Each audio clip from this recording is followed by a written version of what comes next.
I'm just simply making the coffee, and the world is smiling at me. That's pretty fun.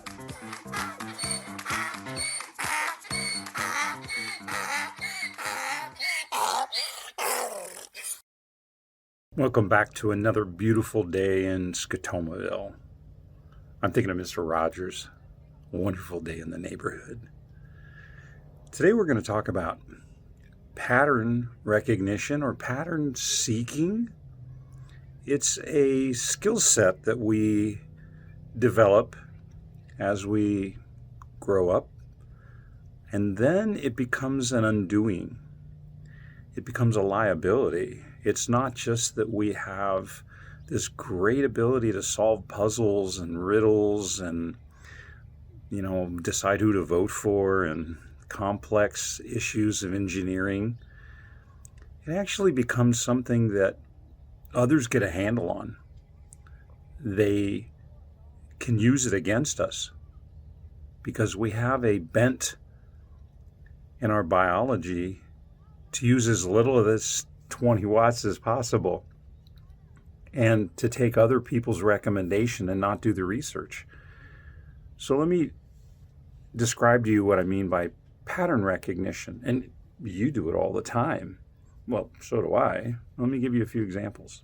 One of these tricks I learned in architecture, and it's very simple. You'll see it in a lot of different structures. You see a repeating pattern, like a bunch of columns, and then we skip one.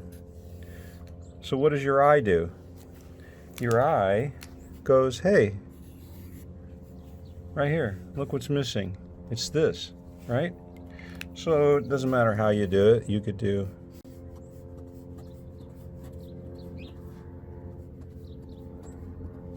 so you form a repeating pattern, you miss one, and your eye focuses here. Another one you've very likely seen is this pattern.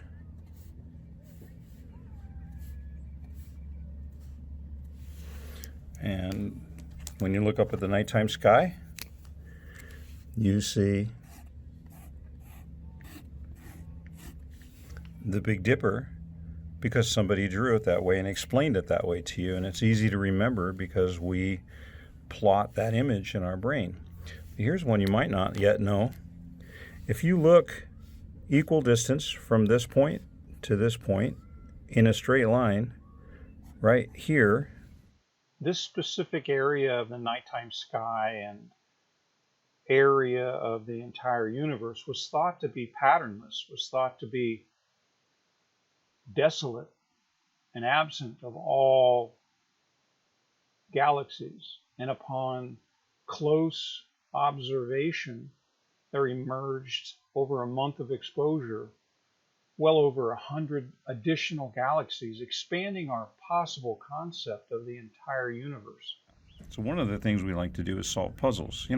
A plus B plus C is what? Probably D, right? Or we like to look at clouds and find patterns in those clouds. Or some people see religious figures in toasts. We like to make up stories about smiling faces in the most weird places. One of the ways that this pattern recognition, or are bent toward least effort for coming to a conclusion, is used against us, is when we get familiar with something and then we don't spend energy trying to rethink it. For example, many people stay in situations that they would rather not be in. They'd rather not work at a particular job or even be in a relationship that's not healthy. But it becomes familiar. And rather than explore or seek out a new solution, a new pattern, they'll just ignore the whole thing, or they'll just put up with it. And sometimes that can be horrible and to their detriment for their whole life. So I want to encourage you don't fall trap to that one. Be brave. Find someone around you to help you see that and get out of those bad situations. One of the ways that we fall trap to this ourselves is simply by waiting for others or something like a sign to confirm it. Waiting for a particular, oh, look at that in the clouds, in some way to just shortcut the process. And I'm telling you that the big block tech companies, we use this against humans all the time. We know they're going to be lazy.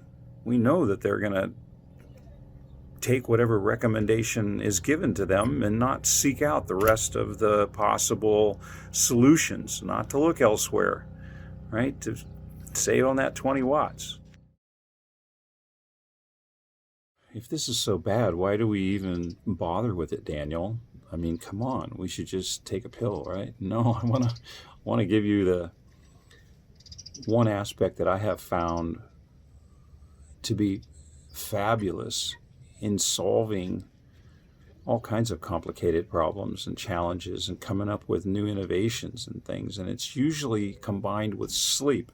And I'm going to leave you hanging with a note to take a look at the diffuse and focus mode episode where I talk about thinking, because you can put this to use. You see, part of our conscious time can be spent intensely focusing on solving something or doing a task or completely in a zone on something. And then we hit a wall. We can't solve it. Many innovators and scientists and creative people find this technique to be fabulous, and that is put a question in your mind before you go to sleep or before you take a nap. And your brain will switch to diffuse mode. It'll start pattern recognizing. It'll start associating, actually in the sections of your brain, right? To be able to come up with correlations. And yeah, I know correlation is not causation. You can't always get to the answer, but you can often get an insight or a point of view of something that you hadn't had when you were in focus mode. So pattern recognition and that seeking out of some kind of a pattern that is done by our brain can be extremely helpful. Here's an example sometimes of how this even works. I was taking the trash out, right, and staring at the ground, and it brought back to mind a story that I was told by David Poole about Spry Mosaic, one of the very first browsers. And it happened that he was having a number 2 attack, sitting on a toilet looking at the mosaic tiles, being frustrated at his term paper and the research that he had to do, not having a way of seeing something visual, just looking at the library card catalog sort of thing in a textual basis. And he thought, man, there's got to be a way to create a graphical user interface, a browser, in order to see this stuff and not have to labor so hard. So that ended up being one of the first web browsers. I think CompuServe bought that. But anyway, he got a couple $100 million out of that little insight, seeing a pattern on the floor. Mosaic.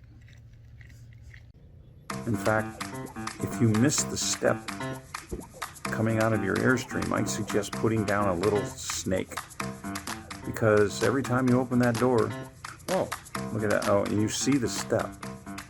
You can use this to your advantage to remind you, where did you put your keys, or a formula, or some kind of essential thing that you need to pay attention to. So you can be creative and you can use it to your good, but boy, oh boy, you've got to be careful. It's mostly used against you to keep you